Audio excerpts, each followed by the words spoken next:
Bueno, Shabbat Shalom, amados, que el Eterno le continúe bendiciendo.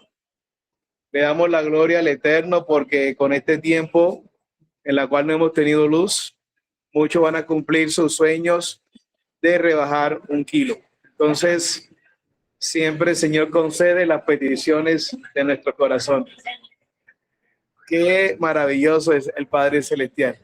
Lógicamente, nosotros a veces no sabemos de qué manera Él nos va a responder, ¿verdad?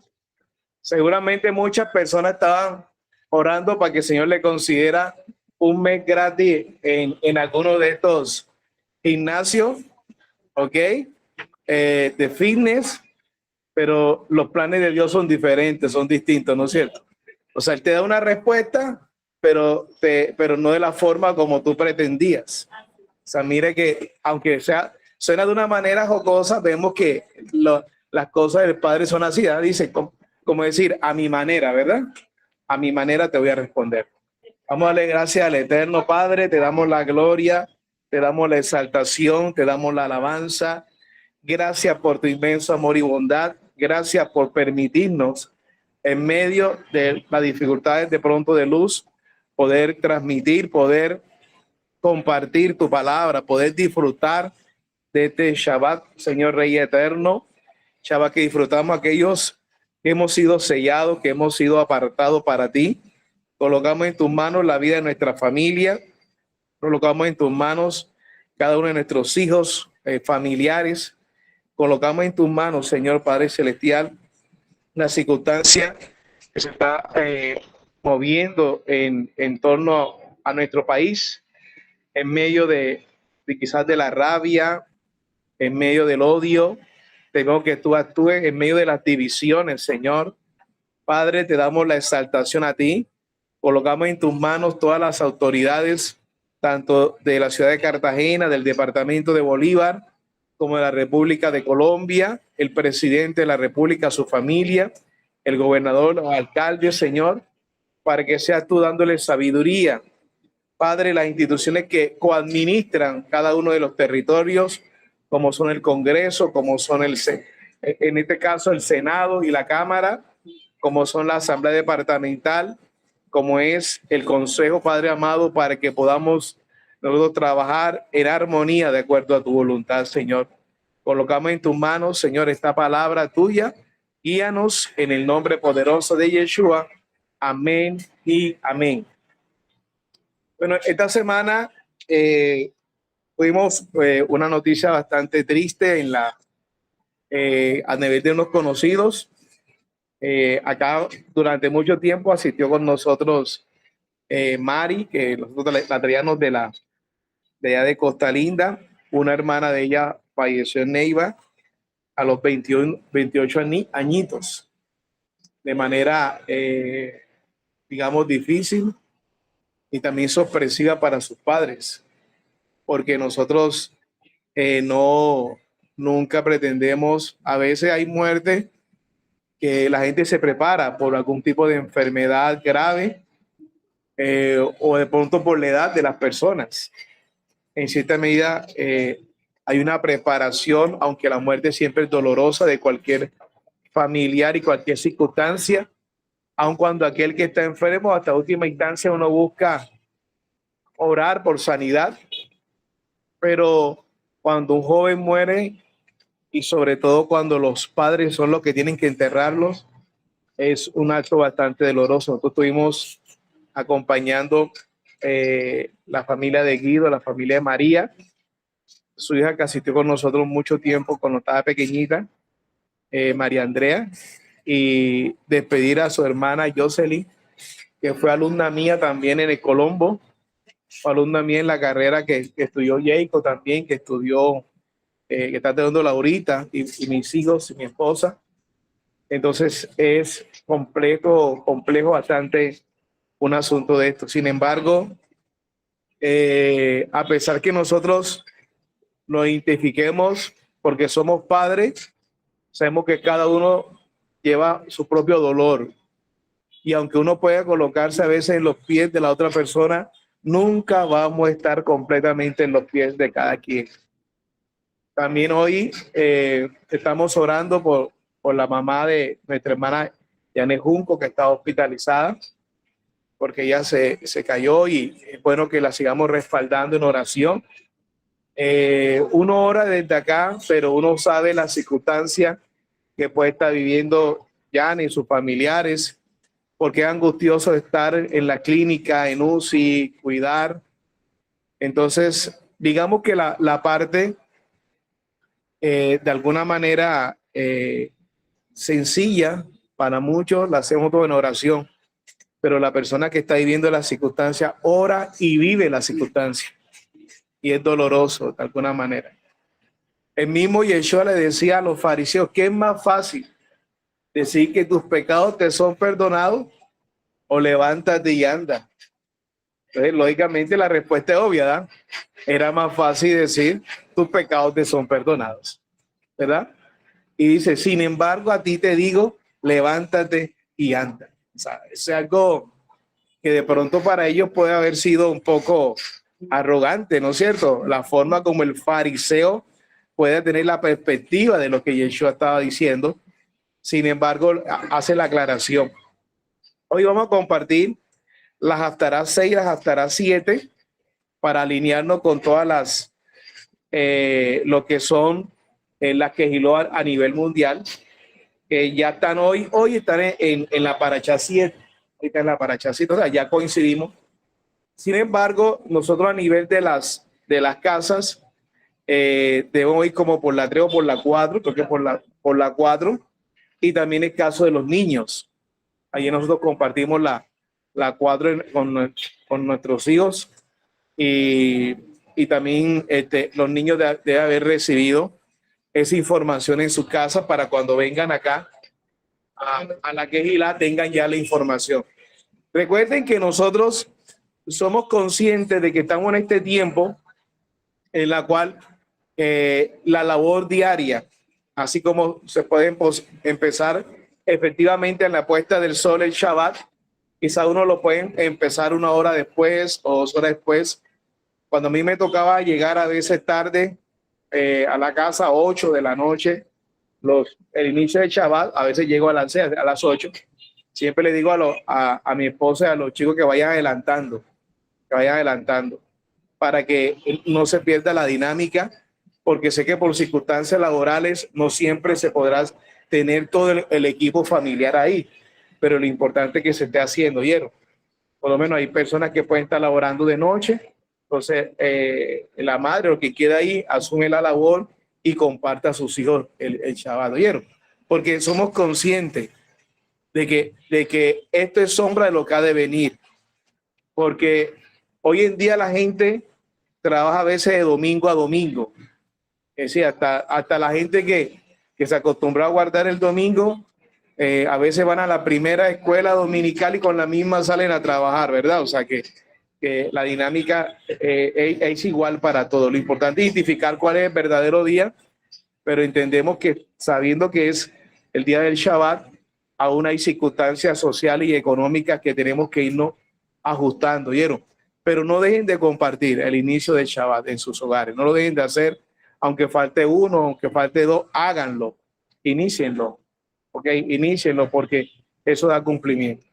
La Parashá 6 se llama Toldó, es la misma línea de la Haftará, que es generaciones, historia. En este caso, nosotros la Haftará está en Malaquías capítulo 1, del versículo 1 hasta el capítulo 2, versículo 7. Y el título que le colocamos es Acusación contra Israel.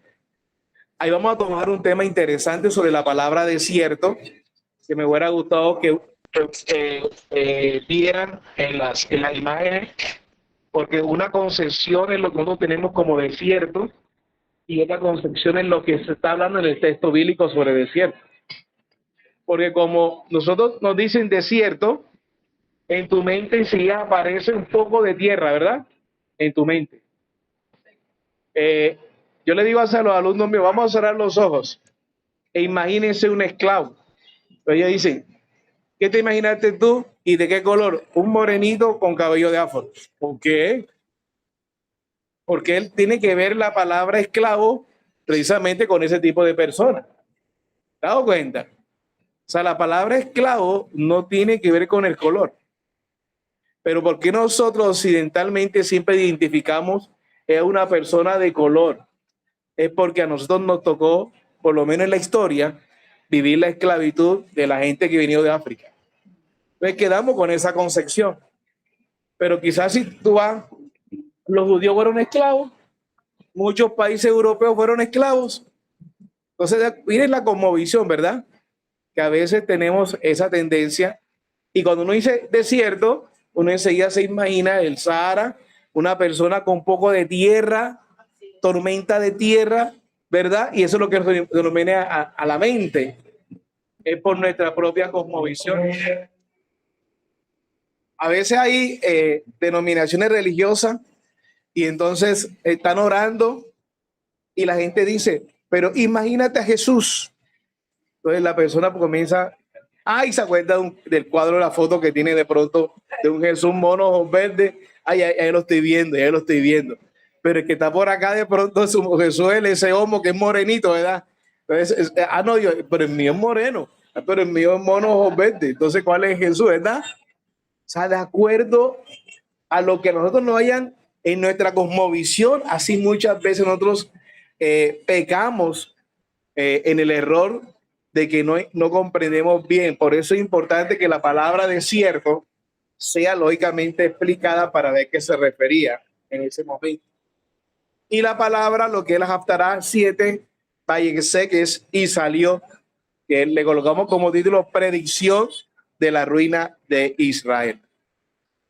Entonces tenemos la estructura, que es la estructura del texto de Malaquías, o Malají, el autor, la fecha del libro, después la palabra desierto y los puntos a desarrollar. Bien, vamos con la estructura, autor y fecha del libro de Malaquías. El libro de Malaquías tiene un estilo literario especial, importante, estilo literario especial. Está compuesto de una serie de disputas proféticas, ¿ok? Ahí parece que la palabra que fue traducido como profecía significa la acusación que el Señor hace en contra de Israel, que es muy importante afirmarlo. El profeta, en el nombre de Elohim, de Dios, lanza una pregunta y sus interlocutores la responden, provocando así una contrarrespuesta. Los acusados en este libro son los sacerdotes, el pueblo general y la élite socioeconómica y política. Miren lo que estamos hablando nosotros. En este caso, el profeta Malaquías lanza una pregunta, pero la pregunta, que es una pregunta que tiene lógicamente un concepto o una consecuencia de ser confrontado, una pregunta de confrontación, va directamente a quién, a lo que ejercían la función sacerdotal, al pueblo mismo y a lo que estaba en parte de gobierno. Entonces vemos que la estructura del profeta se está refiriendo a alguien que le habla directamente a los gobernantes, porque sigue siendo Israel una nación, ¿verdad? Una nación. Entonces le habla directamente al gobernante. El profeta era aquel crítico ante la circunstancia que le decía al pueblo, ustedes están mal, y le decía también a los que están gobernando, ustedes están mal. Pero, ¿por qué el profeta se atribuía esa potestad? Bueno, el Señor lo había llamado, maravilloso. Era porque entre todos eran un pueblo. Eran un pueblo cuyo gobierno fue establecido primeramente por el Padre. Yo no puedo ir ahora creyéndome el profeta y presentarme al Congreso o presentarme a la Casa de Nariño y hablarle al presidente. Porque él, desde la perspectiva que yo tengo, no es mi pueblo. Él es nuestro presidente desde el concepto civil y a la cual uno respeta, ¿no es cierto?, de la parte civil. Pero muchos de acá sí se acostumbraban a hablarle y criticarlo. Por eso Juan el Bautista le decía a Herodes, a ti no es permitido. Ahora bien, si estuviera gobernando una persona que no tuviera ascendencia judía, Herodes va y venga. Es como en tu casa. Si tus hijos hacen algo, tú los exhortas. Pero muchas veces si el hijo del vecino hace algo, tú te tienes que decirle. Anteriormente porque había una comunión entre los vecinos, o a menos que a ti, el familiar, el vecino, tiene tanta confianza contigo de hace tiempo que tú te ves con el permiso del vecino que te dice, si usted ve a mi hijo actuando mal, se lo dice delante del hijo. Me hace euforia, a él lo corrige. Tiene que decirse delante del hijo.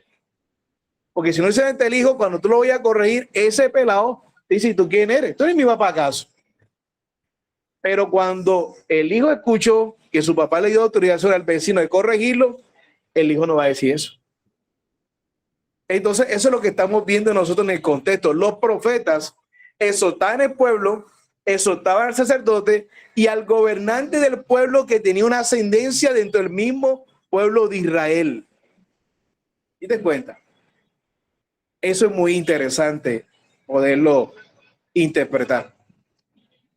Una vez veía un video sobre un hombre que dice que es profeta, se acercó a una iglesia con acercamiento reformado, de un pastor que ustedes conocen, que ha escrito libros, y él comenzó a decirle, tienes que arrepentirte, porque tú has entristecido al Espíritu Santo con tu doctrina de la cesación. O sea, él se levantó a decir eso. Los guardias de seguridad lo sacaron, él iba gritando como profeta. Al final este pastor hizo un comentario un poquito burlesco y la gente se echó a reír. Yo no sé hasta qué punto quién actuó bien, quién actuó mal, quién hizo correcto, quién no hizo correcto. Yo no sé si aquel profeta dice que el Espíritu Santo le dijo que se acercara donde esta congregación que es grande en Estados Unidos y que ustedes conocen, ese pastor. ¿Con qué autoridad se acerca allá a hablarle al pastor para que se arrepienta? Dice que fue el Espíritu Santo. Lo recibieron momentáneamente, igual lo sacaron, no de manera brusca, pero sí, porque está interrumpiendo una iglesia que no es la iglesia de él, a la cual él debe velar y que se presenta de manera abrupta. Es como si alguien viniera acá a decirnos a nosotros que ustedes están guardando Shabbat y eso no es correcto delante de Dios, No, que el Espíritu Santo me dijo que me presentara acá donde el hermano Jorge a decirle que tenía que regresar el domingo y tal cosa. Pues, él me sale con el Espíritu Santo, toda esa serie de cosas. La pregunta es, ¿qué autoridad tiene él para venir acá e irrumpir digamos, en el servicio que estamos presentando? O de alguna manera no hay otra manera de decir, pastor, quiero unirme con usted, tenía una inquietud por parte del Señor para dialogar y para poder hablar sobre este tema y no entrar de manera abrupta así a interrumpir un servicio en la cual no es su iglesia. ¿O qué comentario hizo incorrecto este pastor que sonó muy burlesco con respecto a ese hombre que era profeta? O sea, de ambas partes tenemos que tener mucha sabiduría en lo que estamos haciendo y la forma muchas veces de actuar.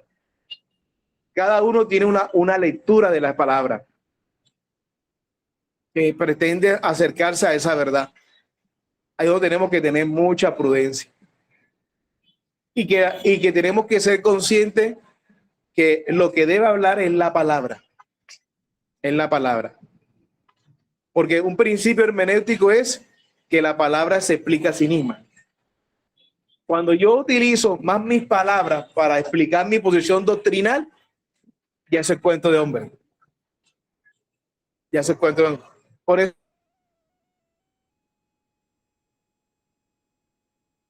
es más fácil explicar el séptimo día que el domingo. Porque tú puedes decir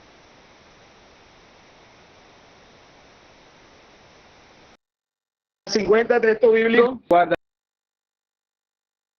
el primer día de la semana. No lo vas a encontrar. Entonces, ¿qué le toca al hombre?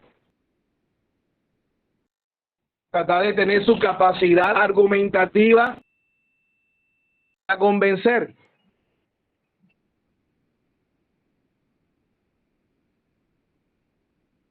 La palabra hace que uno se aparte. A pesar que tú le mandaste 40, 50 textos, quebrantar todos los 50 textos bíblicos para que impresionante. Todo el mundo dice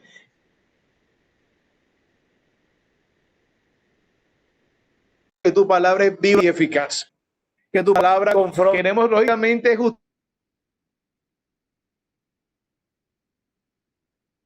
justificarnos con nuestra propia mentira para no cambiar, ¿verdad? Entonces las disputas proféticas tienen una estructura común. Dos, los sacerdotes del pueblo hacen una objeción dando una evidencia de afirmación original. A esta última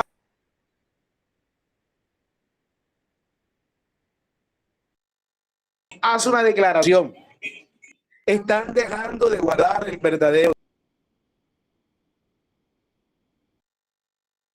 Todos los demás hacen una objeción. No, lo que va a hacer se justifica, reafirma con el texto bíblico y después acompaña una acusación y una amenaza de castigo. ¿Qué tal es? Ese es el proceder.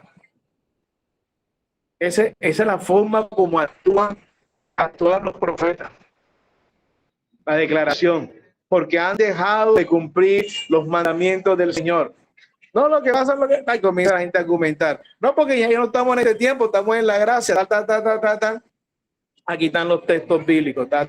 Por cuanto han dejado de cumplir los mandamientos del Señor, entonces ahí viene el juicio impresionante. Era la forma. Y era un concepto bastante duro, bastante difícil.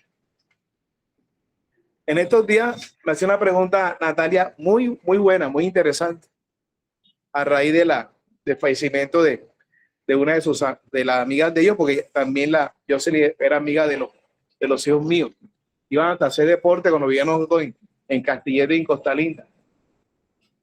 Y si una persona podía resentirse con Dios ante esta circunstancia. Y la respuesta es sí. Sí se puede resentir. Pero ¿qué hace uno para no resentirse? Es cuando ya uno ha venido trabajando, ha venido con ese proceso, porque existe dolor, pero de alguna manera no existe señalamiento hacia Dios. Pero es porque ya tú has venido en el proceso de conocer la palabra, la voluntad.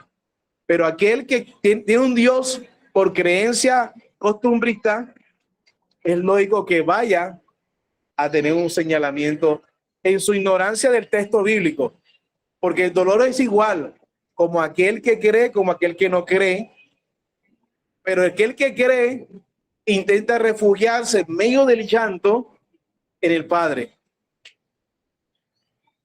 y no ve la circunstancia de lo que pronto se puede vivir. Hay cosas en nuestra vida que Dios sabe, pero hay que tener mucho cuidado con decir era la voluntad de Dios. O hay que tener mucho cuidado, porque aquel que es ateo te va a decir, entonces era la voluntad de Dios que ese rayo le cayera a la muchacha en la playa. ¿Y tú cómo le vas a decir a los hijos de la muchacha que era la voluntad de Dios? ¿Qué van a entonces los hijos a considerar a Dios entonces? Si tú le dices a los niños, porque tiene una niña pequeña, que era la voluntad de Dios de esa manera tan drástica, ¿qué va a pensar la niña de Dios entonces en ese momento? Dios conocía, ¿verdad? Que eso iba a pasar, ¿verdad? Sí, ¿verdad? Pero hasta dónde uno tiene que tener sabiduría con el concepto de la voluntad de Dios.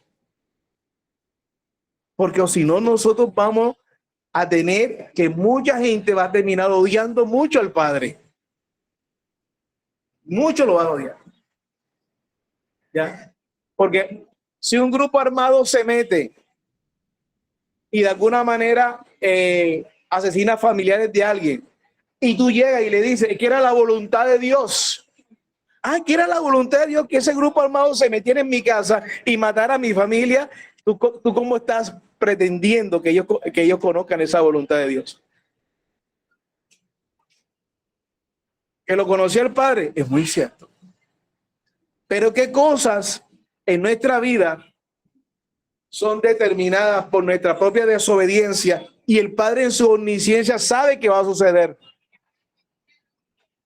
Porque muchas veces hay actos de nosotros de imprudencia, de meterse en un barrio que no es, ¿verdad? Y te lo han advertido, ¿verdad? Y tú te metes en el barrio porque eres la más chacha, eres lógicamente una de las chicas superpoderosas y quieres estar ahí, eres más guapito, es que a mí no me pasa nada. Y te metes a la 1 de la mañana en un barrio que no debes estar. Entonces se da cuenta que hay una responsabilidad de nosotros, que el conocimiento del Padre sabía lo que iba a suceder, pero que la dureza del corazón de nosotros también de alguna manera incidió que suceda lo que uno muchas veces dice la concupiscencia. Porque si no entendemos la concupiscencia, entonces vamos a pretender que si una persona peca, lo que pasa es que era la voluntad de Dios. Y te cuenta cómo ese concepto, si no lo manejamos bien, puede causar daño y puede causar justificación en medio del pecado. No, lo que pasa es que Aarón, yo eché poco de arete ahí y salió, puede decir, por voluntad de Dios salió ese becerro. Si hubiera dicho cualquier religioso, ¿verdad? Entonces, tenemos que entender que en tu vida espiritual tú tienes un concepto de voluntad y soberanía del Padre que es claro. Pero cómo transmitir en medio de una circunstancia, porque no siempre eso que tú sabes por tu conocimiento bíblico va a caer porque eres más radical, decirle a alguien, es que era la voluntad de Dios. ¿Me estoy explicando? Es de mucho cuidado en ese sentido, en ese aspecto. Uno entiende que la voluntad de Dios está ligado al conocimiento que el Padre tiene de lo que va a suceder. Eso lo entendemos nosotros. Pero ¿cómo entiende la gente que no conoce del Padre la voluntad de Dios? Que Dios quería que sucediera eso. Esa es la forma como lo entiende. Entonces, si tú le dices a una persona que era la voluntad de Dios que esa persona entrara a la casa de X familiar y matara a 3 miembros, la persona va a entender que Dios quería que entrara esa persona para matar a los familiares. Entonces, ¿cuál es el concepto que tú le estás transmitiendo a la persona de Dios? Porque estás manejando mucho la religiosidad y sentirte muchas veces espiritual. Porque cuando a las otras personas le pasa algo, tú dices enseguida, es que era la voluntad de Dios. Pero cuando a uno le pasa algo, dice, ¿será que era la voluntad de Dios? Nosotros somos así, tristemente. Para todo el mundo, voluntad de Dios. Para los demás, bueno, es que son aspectos de la vida. Somos radicales con los demás, pero con uno mismo no somos tan radicales. Mire, estamos en un tiempo hoy de tanta hipocresía. Yo en las redes sociales y tanta hipocresía, y se lo voy a tirar así claritico. Cuando yo estoy de alguna manera en contra de un gobierno, yo critico fuertemente a ese gobierno e inclusive le hago saber los casos de corrupción que tiene. E inclusive les cuento cuántas masacres ha habido en su gobierno.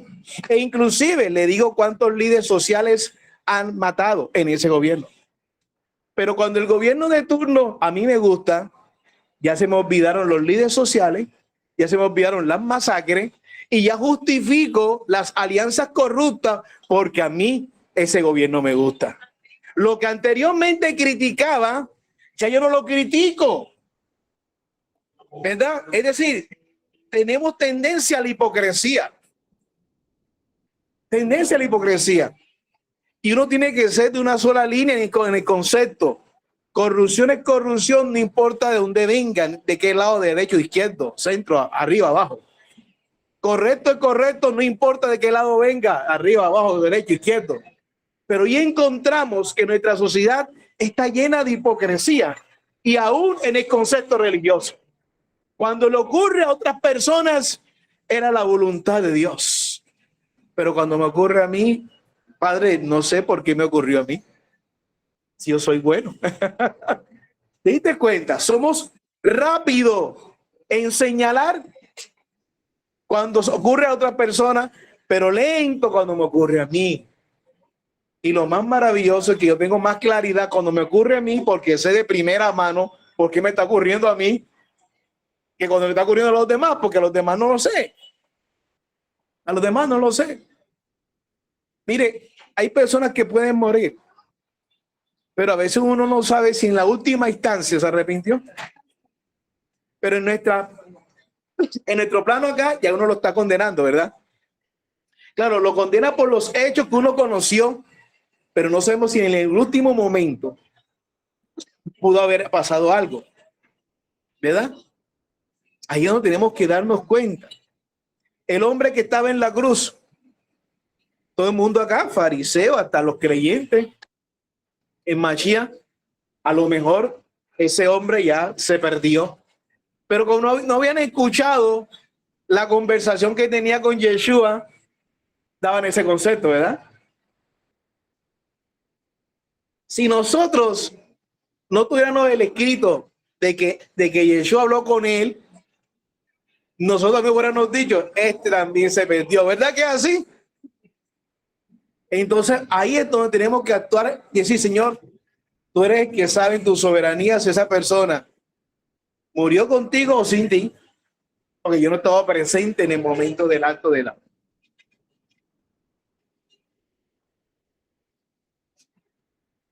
Un familiar de una prima de nosotros, yo lo vi morir.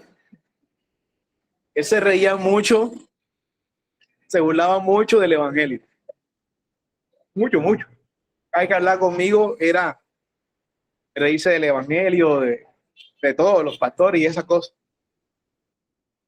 Por circunstancia que el padre conoce, el día que se va a morir, yo estoy ahí. Y yo vine y él no podía hablar, pero sí podía escuchar. Pues yo llegué, comencé a hacer una oración, oración, oración. Cuando comencé la oración, él abrió los ojos. Lo guié a lo que normalmente uno conocía como la oración de fe. Lo guié. Después oré al Padre. Cuando terminé de orar, la persona se levanta. Ahí en la cama. Así. Todos nos quedamos fríos, hasta yo. Porque yo estaba esperando que se levantara. O sea, pero hubo un levantamiento así, en la misma cama así. Se levantó, abrió los ojos y comenzó a caer, a morir lentamente. Cuando cae otra vez a la cama, ya respira. Un familiar mío que está ahí, mira lo que me dice familia. Por le acabaste de abrir el camino al cielo. Se acaba de salvar. Uno conocía la palabra. Sí, que me está diciendo a mí eso. Pues fue la reacción en la última instancia que él tuvo yo al cerrar la oración. Le hablé del arrepentimiento, le hablé de la confesión, lo guié a la oración, pero de alguna manera, cuando comenzó él a recibir la oración, tuvo esa manifestación tremenda. Yo me sorprendí también. Y entendimos que Dios había hecho algo. Pero en el último momento, aunque no hablaba, sentimos que había recibido, y aunque se había reído del evangelio, había recibido ese momento. Quizás las personas que no estaban con él por mucho tiempo hubieran dicho, no, esa persona se perdió. ¿Verdad? Quizás personas que han practicado en algún momento el homosexualismo, en la última instancia, antes de partir, tienen un acto de arrepentimiento. A pesar que no vivieron una vida sirviéndole al Padre, en el último momento se arrepintieron. Eso solamente lo sabe el Señor. Por eso nosotros tenemos algo que es maravilloso y es poderoso. Y es que el Señor tocó nuestra vida y nosotros hemos vivido para servirle. Porque aquellos que en algún momento, en la última instancia, recibieron la palabra, quizás pudieron haber anhelado decir, dame un tiempo más de vida para servir lo maravilloso que eres tú. Esto es muy importante. El autor y la fecha del libro, no se sabe nada del autor de este libro. Muchos biblistas dudan que se haya llamado Malaquías. ¿Ok? Porque a veces algunos argumentan que Malaquías puede haber sido un título. ¿Verdad? La mayoría cree que Malaquías es un nombre agregado tiempo después para darle título a este libro. Si fuera así, el libro sería anónimo, situación muy rara entre los libros proféticos. El nombre quiere decir mi mensajero, mi mensajero. Es decir, y fue tomado probablemente de la expresión que se encuentra en capítulo 3, versículo 1. He aquí yo envío a mi mensajero, a mi Malají. De ahí viene la palabra Malaquías o Malaquí, el cual preparará el camino delante de mí. Es decir, que ya Malaquías cumplía esa función de mensajero para confrontar al pueblo, para que el pueblo tuviera la objeción, era como un juicio, y a la vez viniera una sentencia. El profeta Malaquías pertenece a la época histórica conocida como prosexilio. Es decir, que Malaquías vive después o asume el rol después que el pueblo viene de Babilonia. Viene de Babilonia. ¿Ustedes recuerdan aquella, digamos, gráfico que les mostré en estos días? Para que ustedes se dieran cuenta cuáles eran los profetas, en qué tiempo actuaban, cuáles eran los contemporáneos, en qué reyes estaban en ese momento, y se dan cuenta que Malaquías viene rayando después del regreso del exilio de Babilonia. ¿Ok? Ya de regreso del exilio de Babilonia. Y que a partir de Isaías, después Jeremías profetiza lo que es los 70 años, y Daniel vive parte, y Ezequiel parte de ese exilio, pero después viene Malaquías. Y con Malaquías es que en cierta medida comienza ya a ser el proceso post-exilio del pueblo. Y el pueblo viene y se le comienza a olvidar muchas cosas. Era difícil. Porque quien regresa, recuerden que quien regresa es el Judá. Regresa con algunos levitas, pero también regresa con algunos que pertenecían a otras tribus, pero la mayoría de las tribus se extraviaron en todas las naciones. Cuando ellos regresan, ustedes se dan cuenta que Nehemías tiene una función, y una función de gobierno. Él construye las murallas. Esdras tiene una función con los levitas, es volver otra vez a que conozcan la Torá. Y Malaquías hace el seguimiento de que ya que volvieron a conocer la Torá a través de Esdras como maestro y a través de los levitas, pudieran continuar viviéndola. Y Malaquías confronta al pueblo, que a pesar que han recibido nuevamente la Torá a través de Esdras, a través de algunos levitas, otra vez se volvieron a olvidar del pueblo. Y Malaquías, en este caso el mensajero, lo exhorta. Entonces, de los libros proféticos de Ageo, Zacarías, a partir de los capítulos aún de 5 y 6, 55, 56 y 66 de Isaías, como también en la historia que se encuentra en los libros de Esdras, Nehemías, aunque es muy difícil establecer con exactitud el periodo del ministerio de Malaquías y de la redacción del libro, la mayoría de los biblistas lo colocan en los años que van del tiempo cuando se terminó de edificar el segundo templo. ¿Te das cuenta? El primer templo, ¿te das cuenta que el templo de Salomón? El segundo viene con Esdras, ¿no es cierto? Con Esdras se termina de edificar y ya entra Malaquías en su ministerio. Y aproximadamente en el año 515, se cuenta que digamos, Babilonia lleva cautivo en el 586 a lo que es Judá. O sea, han pasado 70 años, usted resta 70 años y da aproximadamente 515, 516. Es donde ya prácticamente se ha comenzado a reconstruir el templo y viene el ministerio de Malaquías. Entonces, vienen las reformas y algunos lo colocan entre 515 a 465. Entonces, la palabra del desierto en hebreo, la palabra desierto en hebreo, como un punto importante para poder leer todo esto. Y la palabra desierto, ¿por qué interesante la palabra desierto? Y ojalá si van a ver de pronto, si se logra grabar esto, ven la imagen que les traje. Y tuve que buscar, lógicamente, una página ecológica para ver cuál es el concepto más cercano a lo que ellos manejaban en esa instancia. En la arqueología e historia, el concepto hebreo de desierto abundan varios términos. Los términos hebreos para designar el desierto, en cada uno de ellos puede advertirse diferentes acepciones que enriquecen considerablemente el concepto. En la Palestina bíblica se entendía por desierto no a la típica región arenosa.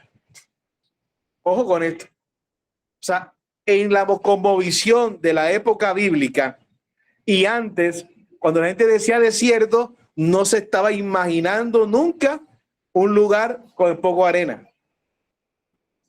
¿Ok? Ellos nunca imaginaban eso. Somos nosotros los que acá manejamos desierto. Tiene que ser. Imagínate que Moisés iba con ganado, ¿verdad? Salió con mucho ganado de Egipto. ¿Usted te imagina pasar ese poco ganado en el desierto que nosotros no estamos imaginando? ¿Da cuenta? Lógicamente nuestra imaginación siempre dice, lo que pasa, hermano, que Dios hace como quiere. ¿Verdad? Esas son siempre las explicaciones de nosotros. ¿Ah? Dios hace como quiere, que Dios mantenía el ganado a pesar que era pura tierra. ¿Se da cuenta? Esas son las explicaciones de nosotros, de nuestras profundidades bíblicas. ¿Ok? Entonces, queremos, lógicamente, siempre explicarlo con esta religiosidad. Entonces, por eso no cada dice un análisis crítico del texto, porque la gente ya tiene una respuesta. Bueno, que Dios. Lo que pasa es que eran cuerpos, hermano. Es que Dios puede haber amansado a los cuerpos y llevarle la carne a Elías. Para Dios no hay nada imposible, hermano.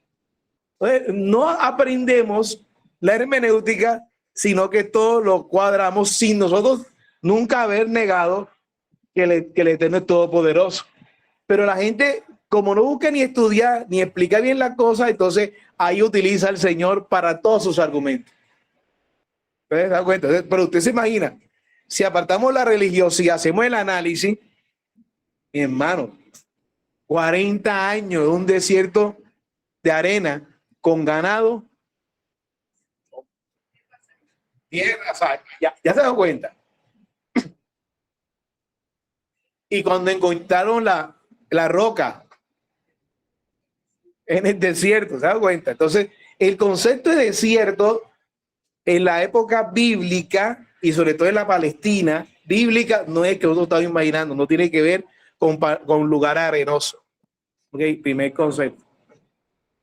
Entonces, sino los suelos desprovistos de vegetación, mire bien, o dicho de otro modo, la zona de transición entre el campo cultivado o cultivable y el totalmente sin cultivar, debido a sus características geológicas o falta de lluvia. Topografía, desierto palestino, desierto y pueblo elegido, Jesús es el desierto y la mujer en el desierto. Vamos a mirar. La topología, ahí estoy proyectando una primera imagen. En la primera imagen es un terreno rocoso, seco, rocoso, ¿verdad? No es la arena esa que está que uno habla en el desierto, rocoso. La palabra más común para referirse al desierto en hebreo es midbar. Midbar. Por eso hay un libro que se llama Bet Midbar. ¿Ok? Y de alguna manera tiene que haber, significa llanura abierta, no cultivada. Llanura abierta, no cultivada. Es decir, un lugar silvestre donde los animales salvajes vagan en libertad. En Job 24:5, o tierra no sembrada, tierra árida y de hoyos, tierra reseca. Jeremías 2:2 al 6. Aunque los pastores utilizaban sus bordes de maleza baja para alimentar sus rebaños. Éxodo 3:1. De hecho, el nombre deriva de Dabar. Que quiere decir alusión a la costumbre de los pastores de llevar sus rebaños a esos lugares a pastar por la mañana y por la noche. Es decir, que los pastores llevaban, porque la hierba era pequeñita. Ese era el desierto. La hierba era pequeñita. Había lugares rocosos y lugares donde había hierba. Ese es el desierto de Palestina bíblico. No es de la arena que nosotros nos imaginamos. Entonces, animales de campo, no temáis porque los pastores del desierto reverdecerán. Hay algo que también es interesante. La palabra Dabá también tiene que decir precisamente con palabras. O sea que el Señor lo lleva al desierto a recibir la palabra. A recibir la palabra. ¿Ok? Bien. Midbar también se utiliza para designar el desierto de Arabia en general con el artículo el desierto, Had Midbar. No se trata de un lugar arenoso, sino de una vasta llanura ondulada y seca durante el verano y otoño. En invierno y principios de primavera ofrece buenos pastos para el ganado. Ese es el Midbar, ese es el desierto en la parte bíblica. O sea, en la parte, cuando había lluvia, ofrecía una hierba no alta, sino pequeñita. Y ahí se llevaba al ganado a comer. O sea, ya vemos que no es el desierto que nosotros estamos imaginando. Entonces ofrece buenos pastos para el ganado. Se visten los llanos de manadas. Fuego consumió los pastos del desierto. El siguiente término en hebreo es Arabá, que significa seco. Llanura o región árida. Si utilizamos el artículo ha, Arabá, designa la llanura o depresión del Jordán del Mar Muerto. Está en Ezequiel 47:8, segundo de Samuel 2:29. En este caso se transcribe con el nombre propio geográfico Arabá, llamado por los griegos Aulón. La siguiente palabra es Yeshimón, que es lógicamente región desolada y desprovista de cultivo. Está en Deuteronomio 32, Salmo 48, Salmo 78, Salmo 106, Isaías 43. Si utilizamos el artículo definido, se une como el nombre, este último se debería traducir como el nombre propio de Simón. Se aplica especialmente al desierto peninsular de Arabia, donde los israelitas anduvieron con Moisés. Y este fue el desierto más terrible experimentado por los israelitas. Y el único desierto real existente en sus inmediaciones. Es decir, toda la parte de desierto, había momentos que era Midbar, había momentos que era Arabá y había momentos que era Yeshimón.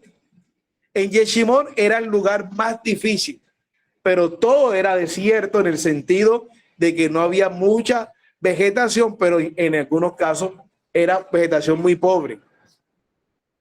El último término es Harbá, que es desolar, regiones sin cultivar, lugares desolados.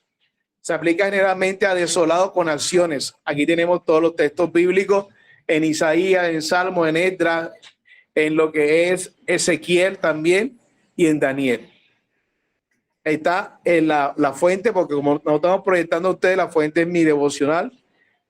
Desierto según el hebreo en arqueología e historia. Esa es la fuente bíblica. Ahora bien, desierto palestino.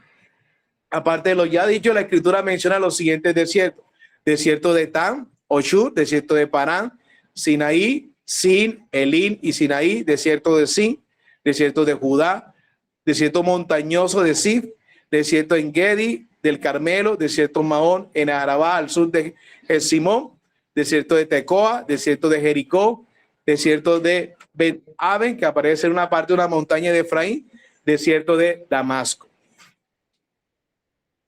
Ahora bien, yo comencé a indagar, y ahí están las imágenes, cuál sería el concepto de pronto de lo que es la parte de la ecología.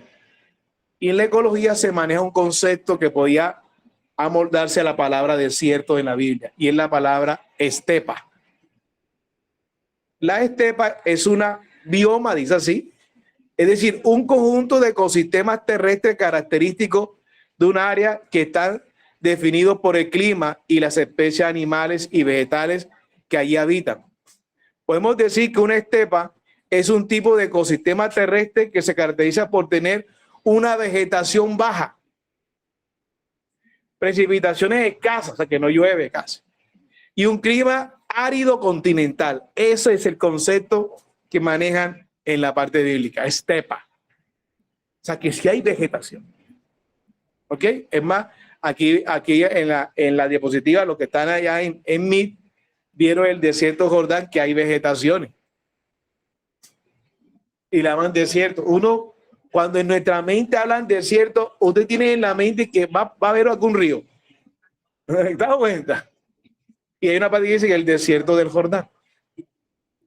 ¿Se dieron cuenta? Es decir, que hay poca vegetación, muy curioso. Uno nunca viera que hay río, ni mucho menos. Hay momentos cuando Moisés va a dar lo del agua, es la parte más dura del concepto del desierto. Jerimó.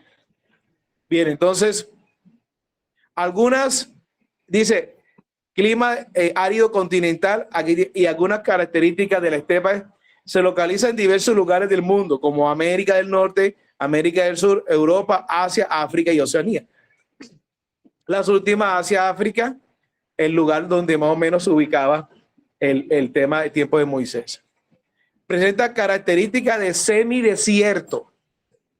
Por tanto, el clima de la estepa es árido continental, seco, donde las precipitaciones son bajas y varían aproximadamente de 250 a 500 mililitros. Así que hay poca lluvia.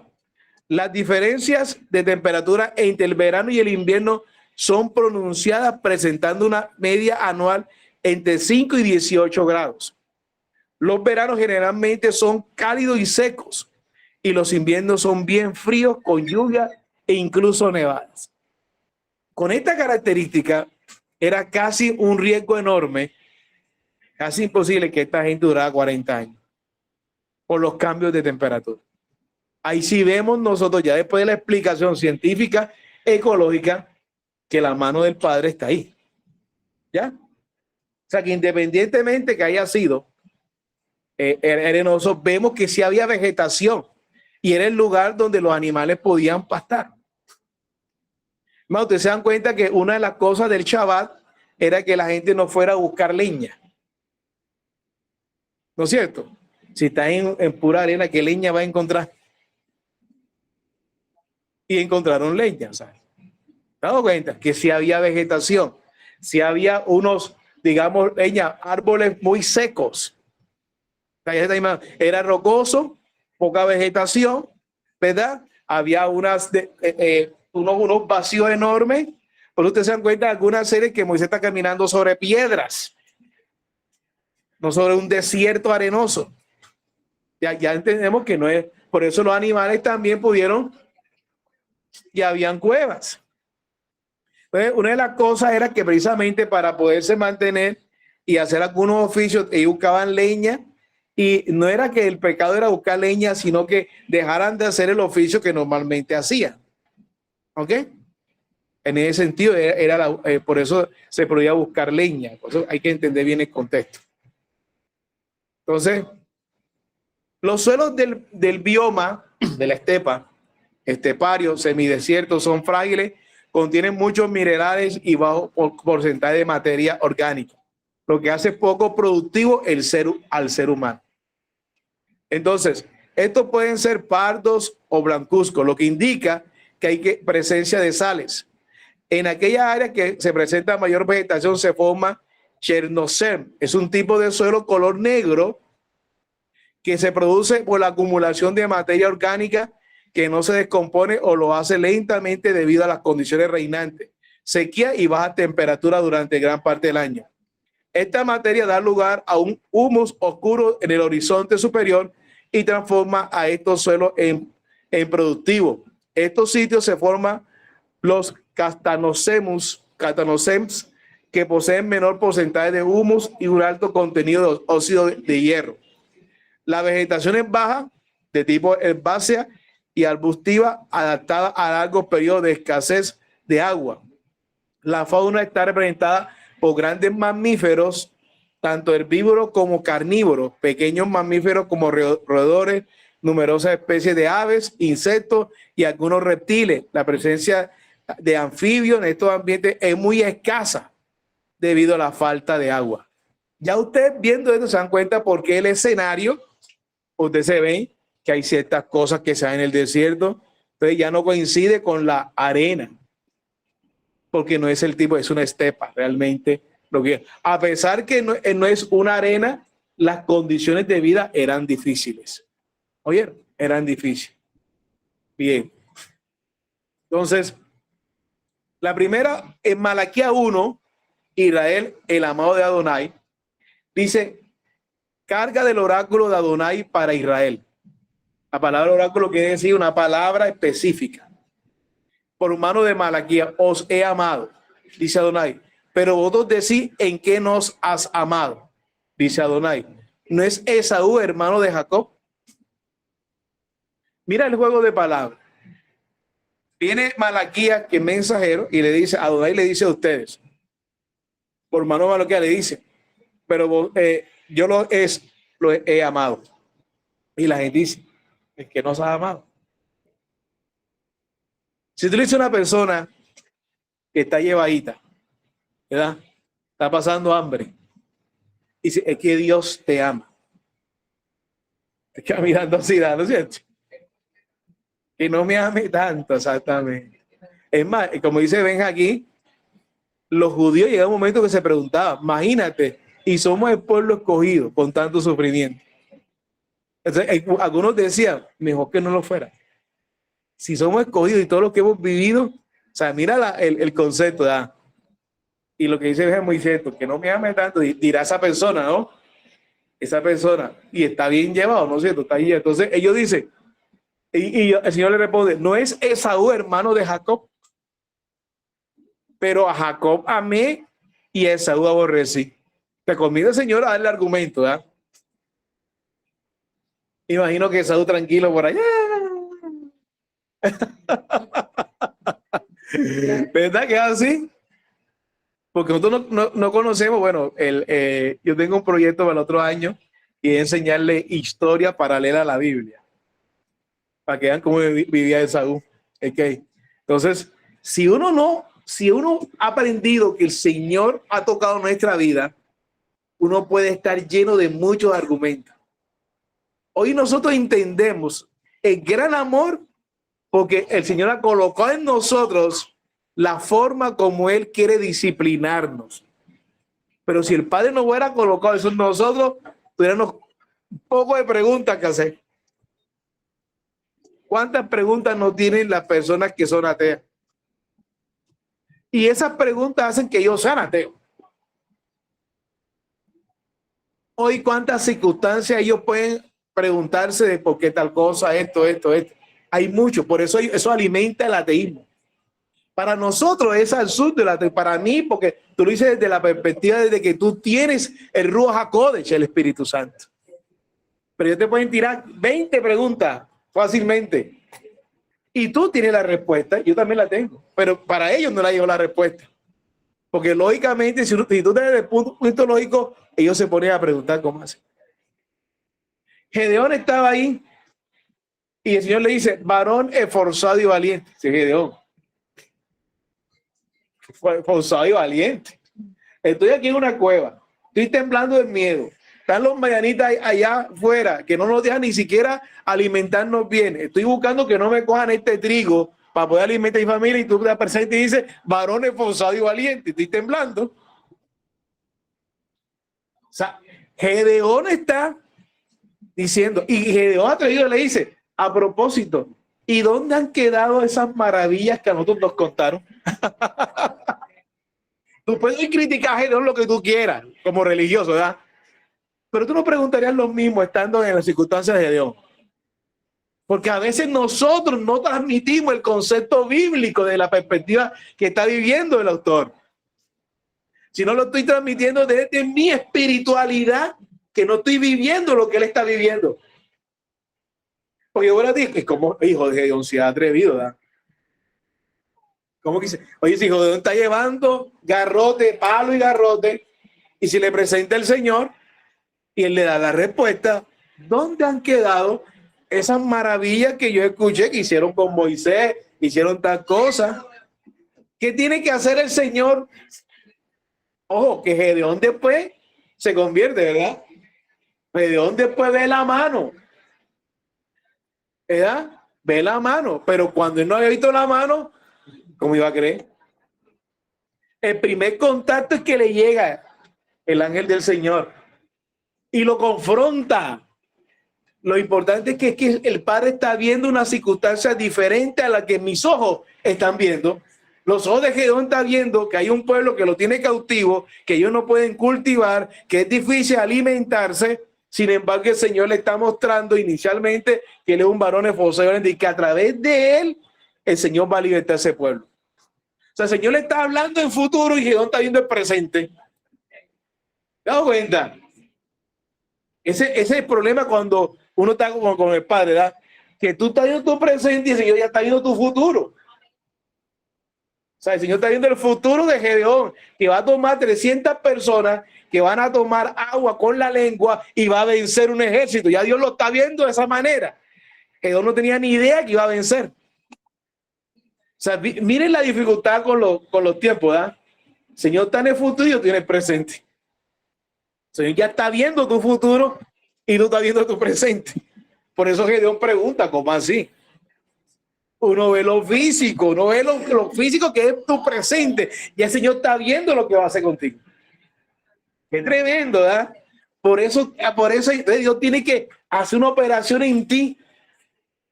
Hace una operación en ti. Ay, Dios mío. Oye, tú no te hubieras echado a reír si tú se te fue el periodo menstrual. Ya tenía casi 90 años y te dicen que vas a tener un hijo. ¡Epa! ¿Tú qué crees? Es más, si tú eres costeño y dices que tú eres que nací por aquí. ¿Sí o no que es así? Uno dice aquí de Sara, ay, Dios mío, como qué falta de fe esa mujer. Aleluya, bendito es el Señor. Es que uno tiene que interpretar el texto de la circunstancia, no desde mi religiosidad. Porque si no, todos los personajes bíblicos son perversos. Entonces, el único bueno somos nosotros, porque ya estamos viendo el otro. Y David, ¿cómo se le ocurrió acostarse con esa mujer?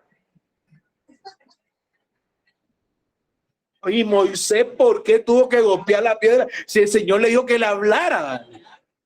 O sea, si ve por uno, ninguno de los personajes bíblicos son buenos. Y uno no se ha dado cuenta que uno ha golpeado más la piedra que quién sabe. Con quién sabe cuántas mujeres hemos visto. O sea, somos peores que los mismos personajes bíblicos. Pero nos damos acá desde el púlpito como los más espirituales. Es correcto, ¿se ha dado cuenta? Él me está mostrando mi propia falencia en ellos mismos. Yo actúo así. Yo golpeo la piedra más de 2 veces. Yo miro más que David miró. ¿Te das cuenta? Con mis pensamientos quizás he matado a mucha gente, ¿no es cierto? Pero aquí veo como si yo no pasara nada. Por eso es importante que yo trascienda a mi religiosidad e interprete que esos eran hombres para que Dios me muestre mi propio pecado. Mi propio pecado. Oye, imagínate. Abraham, yo no sé qué daría. Abraham, tú vas a tener un hijo. Bueno, él estaba hablando, ¿no es cierto? Pero Sara cuando escuchó, lo único que me he ahorrado es las toallas higiénicas porque ya no estoy menstruando y ahora que voy a tener un hijo. O sea, se echó a reír. Es que si a usted, a cualquier persona de esa edad le echaran este cuento, se ríe más que Sara. ¡Qué chiste tan maravilloso! Después de vieja que voy a llorar a París. Mira eso. ¿Se dan cuenta? Es impresionante. Entonces, esto quiere decir que nosotros actuamos como ese pueblo. Dice que sus montes destiné a la desolación y su herencia a los chacales por el desierto. Aunque Don diga, hemos sido arruinados, pero volveremos a edificar la ruina. Así dice Adonai Sebaot. Ellos edificarán, pero yo destruiré. Y se los llamará tierra perversa, pueblo de la ira, perenne de Adonai. Y vuestros mismos ojos lo verán. Y diréis, grande es Adonai, más allá de los confines de Israel. Estoy en Malaquías 1, del 1 al 5. Ahora bien, hoy el pueblo de Israel, tanto el civil como el bíblico, hay una diferencia, como el bíblico, entendemos nosotros que a pesar que el pueblo ha pasado por todas las dificultades, hoy todavía ahí permanece. Porque con todo lo que ha sucedido es para que prácticamente no existiera. Y entendemos entonces que la mano del Padre está ahí. Y aún mucho pueblo civil reconoce. Tú te imaginas tú viviendo en tu casa y de este lado, pues decía algo, vive un marihuanero. De este lado vive un sicario. De este lado uno que hace lógicamente una bruja. De este lado, y tú viendo ahí, ay Dios mío, ¿tú cómo vivieras? Tú ni durmieras. Y reprendiendo y tal cosa, ¿no es cierto? Un fletero, tú ni siquiera podrías sacar plata, ¿no es cierto? Tú sabes cómo puede, y de manera drástica esta comparación, cómo puede vivir un pueblo como Israel viviendo alrededor de todos sus enemigos. Por eso ha tenido que estar, mira, hasta proteger en el sentido, obviamente, la parte defensiva, ¿verdad? Y eso ha desarrollado una tecnología de eliminar, lógicamente, unos misiles que vayan, o sea, así un desarrollo impresionante. Es decir, lo que en alguna medida fue una circunstancia tan adversa ha hecho que ha sido el pueblo científicamente mejor preparado. La circunstancia lo ha llevado. Impresionante. Hoy en día están haciendo una cosa, hasta alimentos que son prácticamente hasta como de manera como con una máquina. O sea, han llegado a ese nivel de tecnología que hoy hay una circunstancia tremendamente poderosa y lógicamente eso también causa envidia, ¿no? Causa recelo. Pero vemos que ahí está la mano del Señor. La mayoría de los premios Nobel son israelitas. Entonces, Israel, el amado de Adonai. Lógicamente estamos hablando ya de un Israel bíblico. Las ofrendas contaminadas. Segundo punto. El hijo honra al padre y el siervo a su señor. Sí, pues yo soy padre, ¿dónde está mi honra? Si yo soy señor, ¿dónde está el temor que se me debe? Dice Adonai Sebaot a vosotros, oh sacerdotes, que despreciáis mi nombre y decís, ¿en qué hemos despreciado tu nombre? En que ofrecéis sobre mi altar comida mancillada y diréis, ¿en qué la hemos mancillado? Considerad la mesa de Adonai despreciable, pues cuando ofrecéis los ciegos para el sacrificio no está mal, y cuando ofrecéis los cojos o los enfermos no está mal. Presentarlo a tu príncipe, ¿acaso se complacerá en ti o le serás acepto? Dice Adonai Sebaot. ¿Cómo esto se puede aplicar en nuestro tiempo? La gente estaba haciendo sacrificio era por cumplir. Es decir, que nuestra ofrenda, que hoy no son de animales, yo no la puedo hacer por cumplir. Tampoco la puedo hacer es porque voy a apoyar a la iglesia, voy a apoyar a la congregación. Es que tengo que dar por esto. No puedo dar por cumplir. Todo lo que uno haga de parte del Eterno tiene que ser agradable a Él. Primero, lógicamente, tenemos que apartar nuestro tiempo y nuestras ofrendas. Tenemos que inclusive, hasta si es en físico, saber escoger el billete o la moneda. No vaya a hacer usted, no, voy a meter aquí camuflado este billete falso. Este billete que medio lo pegué aquí, lógicamente, con cinta transparente, voy a meterlo ahí, vaya, porque me da pena meterlo en el bus, me da pena meterlo lógicamente, en la tienda. Entonces mejor lo meto por acá. Hay que tener cuidado. Aquí dice, lo cojo, lo ciego. Estamos hablando de algo que nos puede parecer hasta absurdo, ¿no es cierto? Pero muchas veces puede suceder. Ahora bien, lo sobrante también, lo sobrante. Entonces, esa era la ofrenda contaminada que ya tenía y Malaquías está criticando. Es decir, la gente decía, tú estás haciendo sacrificio para el Señor. Sí, claro. Pero ¿a quién cogió? De pronto un cordero que le faltaba un ojo, uno que le faltaba una pata y entonces lo ofrecía. Entonces, con eso intentaba cumplir, sabiendo que el Señor demandaba que era lo bueno y lo mejor y lo primero. ¿Oye? Se presentaban sacerdotes deshonestos, Malaquías 2, del 1 al 8. Ahora pues, oh sacerdotes, para vosotros en este mandamiento, si no escucháis ni hacéis caso de ello para dar gloria a mi nombre, dice Adonai Sebaot, haré recaer la maldición sobre vosotros y maldeciré vuestras bendiciones. Si las maldeciré, ¿por qué no hacéis caso de mi mandato? He aquí que arrancaré la simiente para vuestro mal y esparciré estiércol sobre vuestros rostros, el estiércol de las víctimas de vuestras solemnidades, y seréis arrastrados con él. Aquí no habla el Señor de manera bien fuerte. Amado, han pasado desde que yo conozco la Escritura, y esto lo digo porque cada vez que sucede algo con algún pastor, alguna circunstancia, eso confronta también nuestra propia vida. Porque quizá uno es fácil hacer la crítica al pastor que cogieron de tal manera, que utiliza los tiempos para tal manera.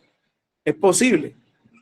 De pronto yo no estoy haciendo algo como están haciendo ellos, pero que cosa también es incorrecta que yo estoy haciendo. Que yo estoy haciendo también.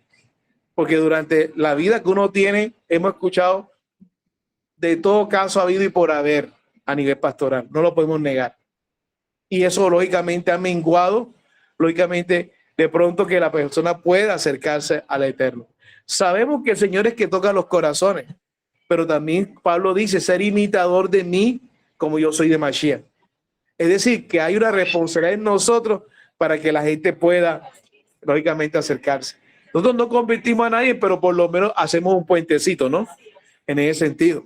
Hay una frase que dijo un hombre, un anónimo, que dice, tus hechos no me dejan escuchar tus palabras. Es decir, la gente te va a escuchar porque ve en ti un testimonio. Y si te puede oír por respeto, pero después cuando te vas, no, ahí pues me quedé por respeto, pero todo lo que dices, eso es mentira, eso es puro. Ni él mismo lo vive. Después hablan de ti. Predica y no aplica.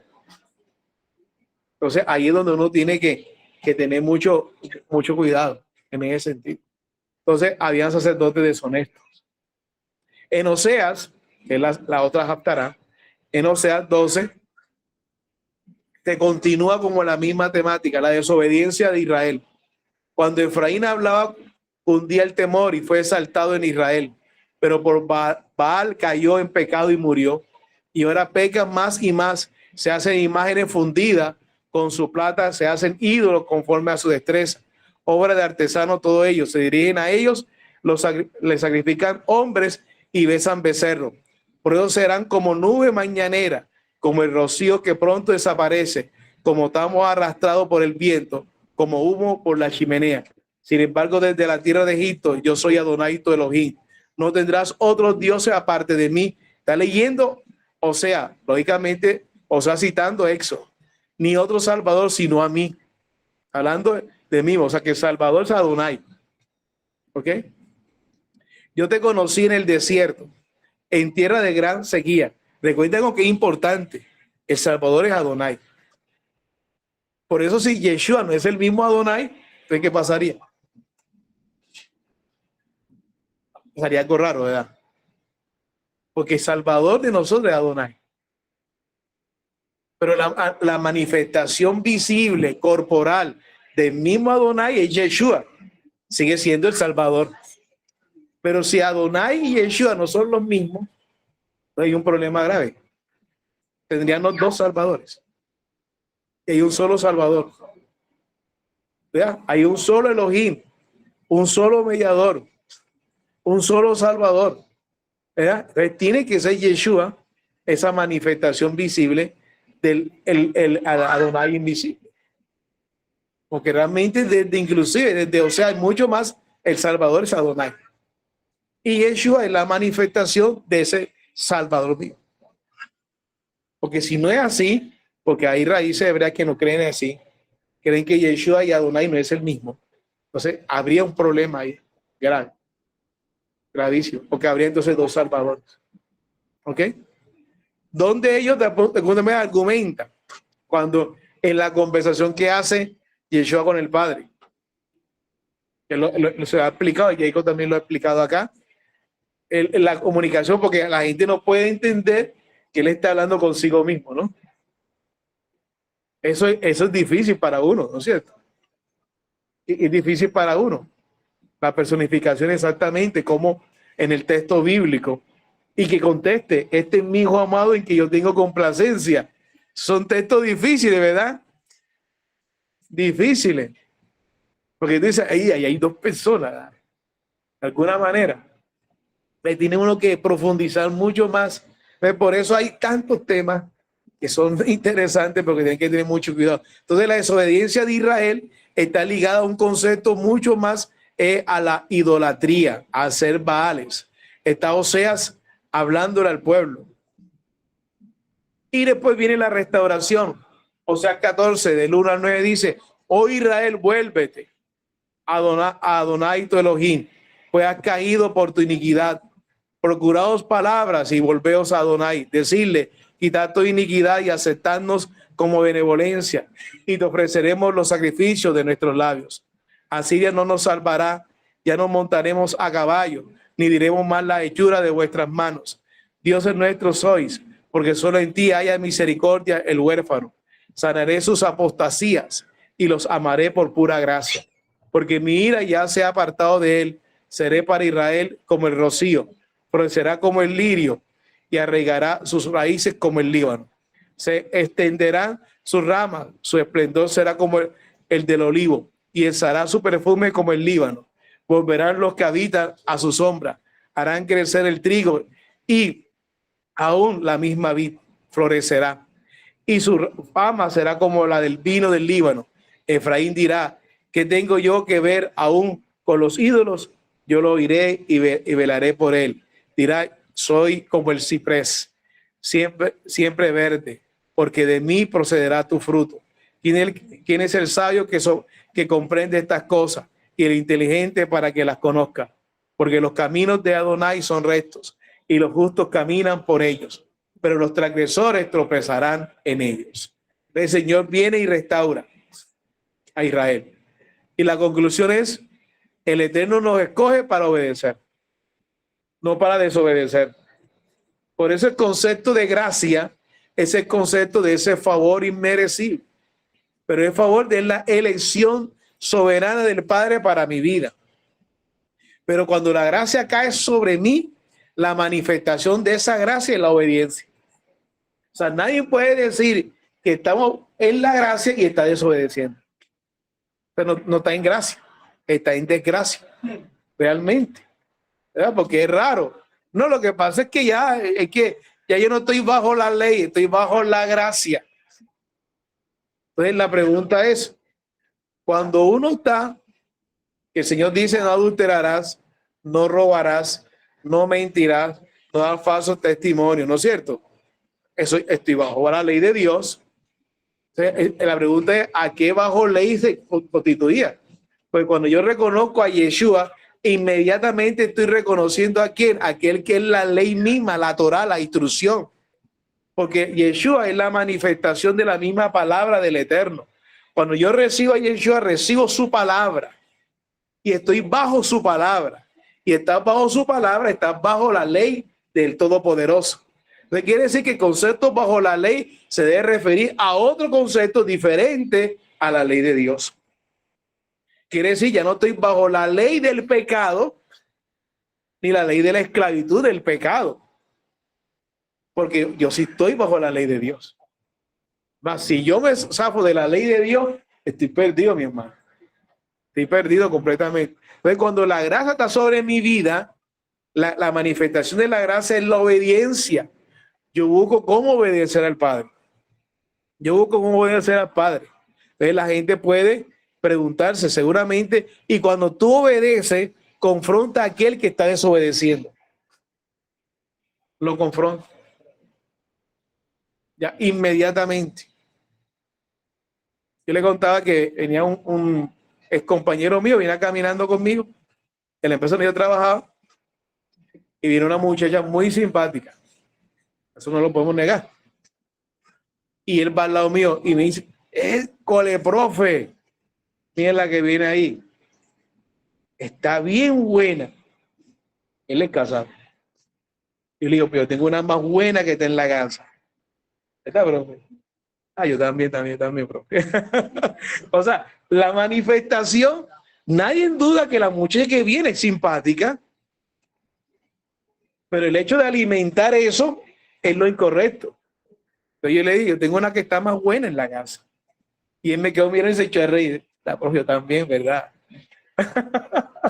O sea, qué bonito que él se echó hasta a reír de esa manera. Y él, no estamos negando que la muchacha es simpática, pero uno tiene que también, que allá hay una que es simpática, te apoya en la cocina, en la ropa, esa solamente está ahí. Ajá, imagínense, ya está completa. Entonces, la obediencia. A ver, una de las manifestaciones de nuestro agradecimiento es ofrendar bien. Muchas de las poblaciones que ustedes ven, hasta poblaciones con condiciones difíciles, le pedían a Pablo ofrendar, participar de las ofrendas. Las religiones orientales, una de las cosas de las religiones orientales es que el Dios de ellos, de las religiones orientales, una de las cosas que pide es ofrendar. Y para ellos agradecimiento ofrendar. Cuando las personas en China, en Corea, se convierten al Eterno, las iglesias creyentes o cristianas de allá son ricas, porque ya ellos vienen con la costumbre de que hay que darle más a esa deidad. Cuando conocen al verdadero todopoderoso, dice, oye, si yo antes le daba a la deidad aquella, ¿cuánto más voy a darle a esta? Por eso te encontrarás iglesias coreanas, cristianas, oiga, con tremendo lujo, porque ellos sueltan, porque ellos ya venían de un paganismo, y ahora cuando conocieron la dice, oye, si yo antes daba ya, ¿cuánto más le voy a darle ahora al Todopoderoso? Entonces, la manifestación precisamente de agradecimiento es participar en la ofrenda. Si tú duras meses sin ofrendar o sea un diezmar, tú no estás manifestando tu agradecimiento delante del Señor. ¿Oyeron? Estás siendo lógicamente desagradecido y estás perdiendo la oportunidad de recibir bendición. Sabemos nosotros, y David lo decía que en la predicación, que es muy cierto. O sea, Jacob entendía que el diezmar representaba bendición. Y quizá esa condición, como él lo analizó, y a lo que yo me identifico, lo que él decía, David, era, oye, si lo había aprendido de que ellos, al hacerlo, inmediatamente recibían bendición. Entonces, uno puede entender que Jacob fue la manera como su cosmovisión manejaba. Bueno, entonces, si yo diezmo, tú también me vas a decir como bendecía, ¿verdad?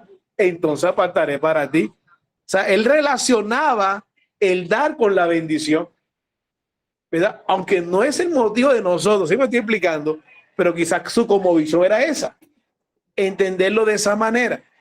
Y es muy cierto, nosotros no hacemos para pedir a cambio algo, que no, da 100 por 1, al 30, no sé qué, y ahora si tú quieres tal cosa, no es vender la indulgencia, pero sí entendemos que cuando nosotros somos fieles a Dios, el Señor nos bendice. El Señor nos bendice. Y por último, cuando nos arrepentimos, encontramos la restauración del Señor. Y ahí termina el texto de Oseas. Cuando viene la presencia esa de arrepentimiento, entonces viene un proceso de restauración. Ahora bien, en este mundo vamos a vivir consecuencias de hechos del pasado, ¿vieron? Y a veces consecuencias que han vivido nuestros familiares. Pero ahora lo entendemos de una manera diferente.